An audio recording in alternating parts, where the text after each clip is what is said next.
नमः शिवाय। शिव ही रुद्र है और मन में कामना कोई भी हो, सच्ची आस्था के साथ भगवान शिव का किया गया रुद्राभिषेक सभी कामना पूरा करता है। नमस्कार, आप देख रहे हैं हमारा खास शो प्रार्थना हो स्वीकार। आपके साथ मैं हूं अदिति। पुराणों में भगवान ब्रह्मा ने भी भगवान शिव के रुद्राभिषेक के बारे में बताया है। शास्त्रों में भगवान रुद्र के अभिषेक की संपूर्ण शास्त्रीय परंपरा के साथ साथ रुद्राभिषेक की तिथि, विधान के साथ साथ रुद्राभिषेक की सावधानियां भी बताई गई हैं। तो चलिए जान लेते हैं शिव के रुद्राभिषेक की महिमा।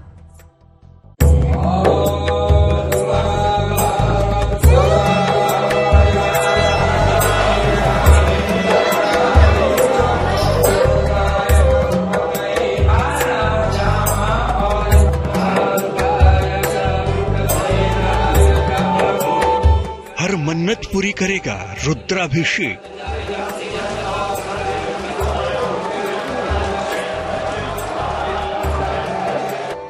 सारे संकट दूर करेगा रुद्राभिषेक।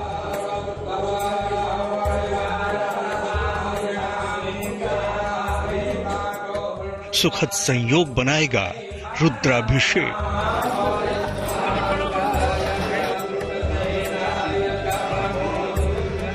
भगवान शंकर रुद्र हैं और रुद्र का अभिषेक ही रुद्राभिषेक कहलाता है।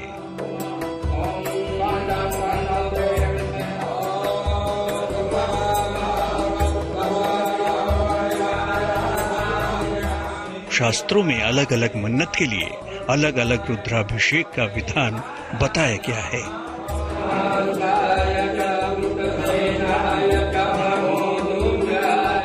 कहा तो यह भी जाता है कि पंचांग की शुभ तिथि पर किया गया रुद्राभिषेक सभी समस्याओं का समाधान कर देता है। गरीबी और धन की कमी दूर हो जाती है। कुंडली के सभी ग्रह दोषों का नाश होता है। मन को असीम शांति की अनुभूति होती है। रोग और सेहत से जुड़ी परेशानी खत्म होती है। रुद्राभिषेक किसी भी समय कर सकते हैं। सुबह के समय किया जा सकता है, प्रातः काल शुद्ध होकर के, या सायंकाल का जो समय है प्रदोष काल जिसको कहते हैं, वो प्रदोष काल भी भगवान को विशेष प्रिय समय है, उस दिन किया जा सकता है, उस समय किया जा सकता है। या जो भगवान शिव को जो विशेष प्रिय दिन है, जैसे हर एक मास के कृष्ण पक्ष की चतुर्दशी जिसको मास शिवरात्रि बोलते हैं, इन सब तिथियों में महाशिवरात्रि का दिन आता है, श्रावण मास है, श्रावण के सोमवार हैं, ऐसे सब शिव की जो विशेष तिथियां हैं, उन तिथियों में भगवान का अभिषेक करने का विशेष महत्व है।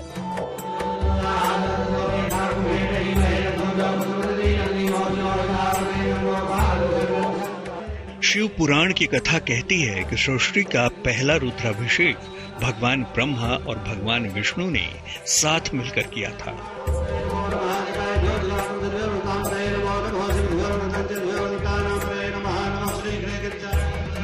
रुद्राभिषेक की पौराणिक कथा कहती है कि श्रेष्ठता के परीक्षण में भगवान ब्रह्मा ने भगवान शिव के आत्मलिंग के ऊपरी सिरे की खोज के लिए हंस बनकर यात्रा शुरू की, तो भगवान विष्णु ने वराह बनकर आत्मलिंग के दक्षिणी सिरे को खोजने की यात्रा आरंभ की थी। थक कर जब दोनों को आत्मलिंग का कोई छोर नहीं मिला तो दोनों ने यात्रा रोक दी। तब भगवान शिव ने कहा था कि आप दोनों ही मेरे आत्मलिंग से ही उत्पन्न हुए हैं। सृष्टि की रचना और पालन के लिए ब्रह्मा जी ने मेरे दक्षिण अंग से और विष्णु जी मेरे वाम अंग से उत्पन्न हुए हैं। इस बात को जानकर भगवान ब्रह्मा और भगवान विष्णु दोनों ने साथ मिलकर भगवान शिव का रुद्राभिषेक किया। देखिए, भगवान रुद्र यानी भगवान शिव को जलधारा अत्यंत प्रिय है। कहते हैं नमस्कार प्रियो सूर्य, जलधार प्रियो शिव, अलंकार प्रियो विष्णु, ब्राह्मणो मधुर प्रिय।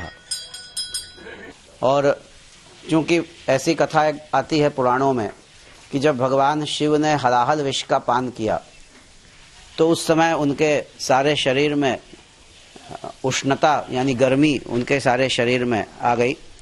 उसको शांत करने के लिए भगवान ने हिमालय में निवास किया, शरीर में कपूर का लेप किया, मस्तक पर गंगा जल को धारण किया इसलिए भगवान शिव को जो इस प्रकार की शीतल वस्तुएं हैं, जलधारा आदि, वो भगवान को विशेष प्रिय है। इसलिए जलधारा से भगवान का अभिषेक किया जाता है। भगवान शंकर का रुद्राभिषेक मंत्रों पर किया जाता है। रुद्राभिषेक मंत्र कोई एक मंत्र नहीं, बल्कि मंत्रों का समूह है, जिसे शुक्ल यजुर्वेदीय रुद्राष्टाध्यायी के रूप में जानते हैं। इसे रुद्राष्टाध्यायी या रुद्री पाठ भी कहते हैं।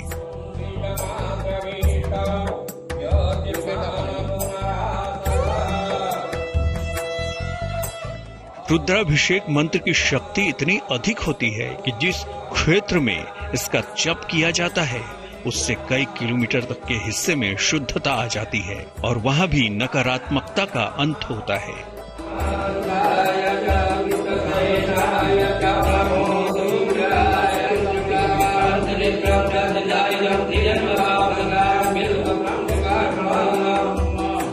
रुद्राभिषेक कब करना अच्छा रहता है और कब नहीं, ये जानना भी बेहद जरूरी है। तो आप हमारे साथ बने रहिए। आगे हम आपको रुद्राभिषेक से जुड़ी और भी खास जानकारियां देंगे। Bureau report, good news today.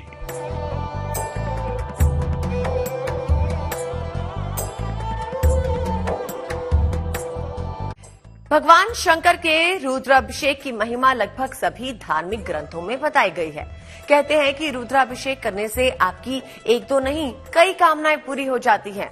दिन सोमवार का हो, प्रदोष का हो, शिवरात्रि का हो या फिर सावन का, शिव की सभी मान्य तिथियों में शिव का रुद्राभिषेक जन्म जन्मांतर के पापों को काटकर मोक्ष का रास्ता खोल देता है।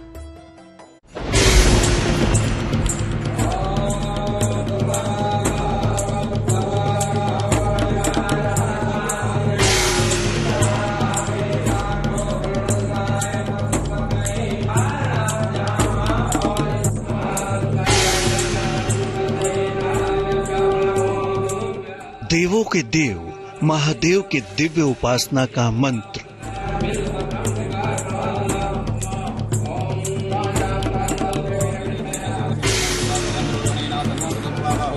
रुद्राष्टाध्यायी के महामंत्र।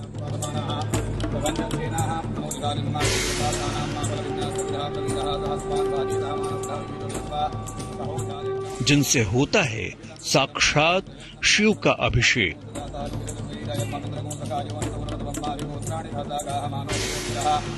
शिव कृपा पाने का सबसे अचूक और दिव्य उपाय है रुद्राभिषेक। रुद्राभिषेक यूं तो कभी भी किया जाए तो ये बड़ा शुभ फलदायी माना गया है, लेकिन कौन से शिवलिंग पर रुद्राभिषेक करने से शीघ्र हर्षित होंगे शिव और देंगे पूजन का उत्तम फल, आइए पहले ये जान लीजिए। शिवलिंग में चराचर जगत वास करता है। चराचर जगत की जितनी सब शक्तियां हैं सब शिवलिंग में वास करती हैं। भगवान शिव को प्रसन्न करने का सबसे सुंदर माध्यम शिवलिंग है। यानी शिवलिंग इतनी बड़ी महिमा है जिसकी कोई व्याख्या नहीं कर सकता। यानी सारे संसार को जो शक्ति और ताकत देता है वो शिवलिंग देता है। इसलिए भगवान शिव का सबसे प्रिय है शिवलिंग।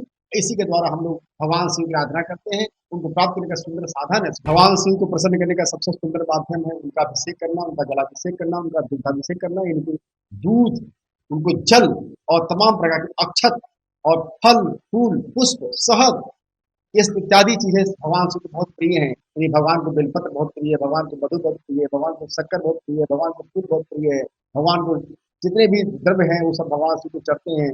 चंदन, हल्दी इतना सब लेप किया जाता है। यही सब वस्तुएं भगवान शिव को मन को भाती। मंदिर के शिवलिंग पर रुद्राभिषेक करना सबसे उत्तम होता है। इसके अलावा घर में पार्थिव शिवलिंग पर भी अभिषेक कर सकते हैं। रुद्राभिषेक घर से ज्यादा मंदिर में, मंदिर से ज्यादा नदी तट पर और इससे भी ज्यादा पर्वतों पर करना फलदायी होता है। शिवलिंग न हो तो अंगूठे को भी शिवलिंग मानकर उसका अभिषेक और पूजन कर सकते हैं। कहते हैं कल्प वृक्ष के समान फलदायी है रुद्राभिषेक का विधान। आमतौर पर जल और दूध से रुद्राभिषेक करने की परंपरा है, लेकिन अलग अलग समस्याओं के समाधान अलग तरह की वस्तुओं से भी किया जाता है रुद्राभिषेक। तो कौन सी वस्तु से रुद्राभिषेक करने से आपके जीवन की कौन सी समस्या हल होगी? विशेष करके भगवान शिव को रुद्राभिषेक करने के समय सहस्त्रार्चन भगवान के 1000 नामों से अर्थात ओम नमः शिवाय बोल करके अच्छे बिल्वपत्र को अच्छे से धुल करके और उस पे ओम या सीताराम लिख करके भगवान को अर्पित करने से सभी मनोकामनाएं पूर्ण होती है। बिल्वपत्र से भी 1000 गुना फल की प्राप्ति होती है समीपत्र भगवान को अर्पित करने से। उसके बाद धतूरा का फल एवं माला पुष्प अवश्य ही भगवान को चढ़ाएं। भांग को जल में मिला करके भगवान के ऊपर अभिषेक करें, जिससे कि भगवान सद्यः प्रसन्न होते हैं और आपके मनोरथ को सिद्ध करते हैं। भगवान शिव को जब भी कभी कोई भी चीज अर्पित करें तो कभी भी पूरब की तरफ खड़ा न करें, बल्कि शिवलिंग के सामने बैठकर उत्तर की तरफ मुख करके यदि पूजा किया जाए तो ज्यादा शक्ति प्राप्त होती है। भगवान शिव को कभी भी शंख के द्वारा जल नहीं चढ़ाना चाहिए। ऐसा करने से भगवान शिव का पूजा का पूरा प्रभाव नहीं मिल पाता है। जो भी वस्तु भगवान शिव को अर्पित करें वो कटी फटी अशुद्ध चीजें न हो, जैसे बेलपत्र है वो कटी फटी टूटी न हो, और जो भी चीजें हो वो शुद्ध हो, सात्विक हो, साफ सुथरी हो, तब भगवान शिव की पूजा करने का प्रभाव मिलता है, में भगवान शिव की कृपा प्राप्त होती है। घी की धारा से रुद्राभिषेक करने से वंश का विस्तार होता है। शक्कर मिले दूध से रुद्राभिषेक करने से व्यक्ति विद्वान हो जाता है। शहद से रुद्राभिषेक करने से पुरानी बीमारियां दूर हो जाती हैं। गाय के दूध से रुद्राभिषेक करने से आरोग्य की प्राप्ति होती है। शक्कर मिले जल से रुद्राभिषेक करने से संतान प्राप्ति आसान हो जाती है। भस्म से रुद्राभिषेक करने से व्यक्ति मुक्ति और मोक्ष पा लेता है। तेल से भी शिव जी का अभिषेक होता है, लेकिन ये प्रयोग आमतौर पर नहीं करना चाहिए। आदि देव शिव को अति प्रिय है अभिषेक, लेकिन इसके लिए भी सही समय का ध्यान रखना जरूरी है। तो कब रुद्राभिषेक करना शुभ होगा और कब नहीं, चलिए हम आपको ये भी बताते हैं। कैलासे लभते सौख्यम गौर्या च सुख संपदो। शिववास देखना होता है कि किस समय भगवान किस अवस्था में है। भगवान कहाँ पे है? कैलाश में है, माता गौरी के साथ में, वृक्ष पर आरूढ़ है, या शमशान में है। जब भगवान कैलाश में होते हैं तो सौख्य की, सुख समृद्धि की प्राप्ति होती है। माता गौरी के साथ अगर होते हैं उस समय भी सुख समृद्धि देते हैं अभिषेक करने से। और वृक्ष पर जब आरूढ़ होते हैं, भगवान भोलेनाथ वृक्ष के ऊपर आरूढ़ होते हैं, उस समय अभिषेक करने से अभिष्ट सिद्धि, जिस कामना से हम अभिषेक करते हैं वह फल की सिद्धि होती है। रुद्राभिषेक के लिए शिव जी की उपस्थिति देखना बेहद जरूरी है। शिव जी का निवास देखे बिना कभी भी रुद्राभिषेक न करें, इसके परिणाम काफी खराब हो सकते हैं।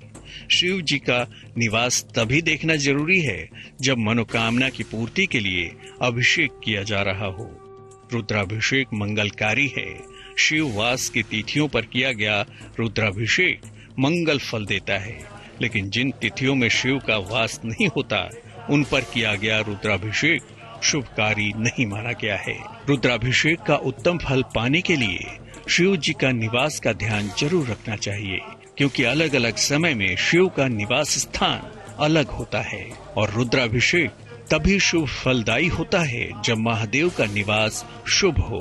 तो शिव जी का निवास कब मंगलकारी होता है, इसके बारे में हम आपको आगे बताने वाले हैं। बने रहिए हमारे साथ। रुद्राभिषेक का महत्व बता रहे हैं, तो चलिए आपको ये भी बता दें कि किन तिथियों पे शिव का रुद्राभिषेक अनंत फलदायी होता है। गौर से देखिए।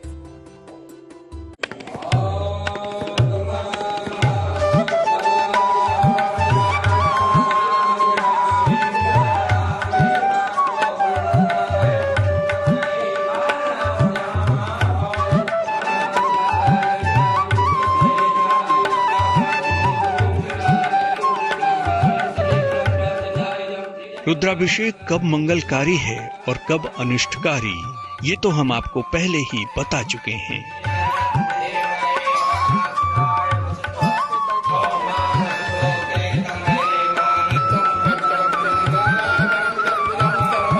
कुछ जगहें ऐसी हैं और कुछ समय ऐसे हैं जिसमें कभी भी रुद्राभिषेक किया जा सकता है, क्योंकि वो अति मंगलकारी मानी गई है।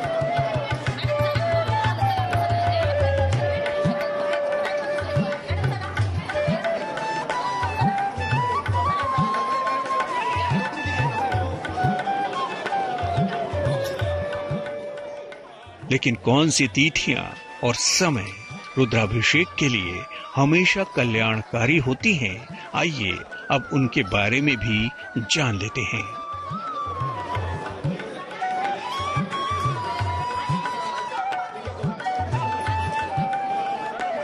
जैसे शुक्ल पक्ष की द्वितीया तिथि अर्थात पंचमी तिथि, नवमी तिथि, द्वादशी तिथि, इन तिथियों पर शुक्ल पक्ष में हम अभिषेक करके भगवान शिव को प्रसन्न कर सकते हैं। उसी प्रकार कृष्ण पक्ष में जो है प्रतिपदा अर्थात एकम तिथि, उसके बाद चतुर्थी तिथि, पंचमी, अष्टमी एवं अमावस्या, एकादशी और द्वादशी को कृष्ण पक्ष में अभिषेक करने से अभिष्ट फल की सिद्धि होती है। इन तिथियों पर भगवान भूत भावन भोलेनाथ का हम अगर अभिषेक करते हैं, जिस कामना से अभिषेक करते हैं वह कामना निश्चित ही सद्य प्राप्त होता है। शिवरात्रि, प्रदोष और सावन के सोमवार को रुद्राभिषेक करना हमेशा मंगलकारी होता है। सिद्धपीठ या ज्योतिर्लिंग के क्षेत्र में भी शिव के निवास का विचार करने की जरूरत नहीं होती। रुद्राभिषेक के लिए ये स्थान और समय सदैव मंगलकारी होते हैं।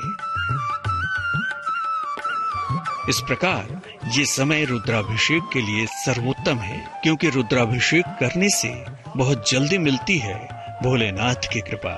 इसलिए रुद्राभिषेक करने वाले भक्तों की प्रार्थना से भगवान शिव बहुत जल्दी प्रसन्न होते हैं और मिलता है मनचाहा वरदान। हमारी इस खास पेशकश में फिलहाल के लिए बस इतना ही। मुझे यानी आदित्य को दीजिए इजाजत और देश और दुनिया की बाकी खबरों के लिए देखते रहिए GNT यानी गुड न्यूज टुडे।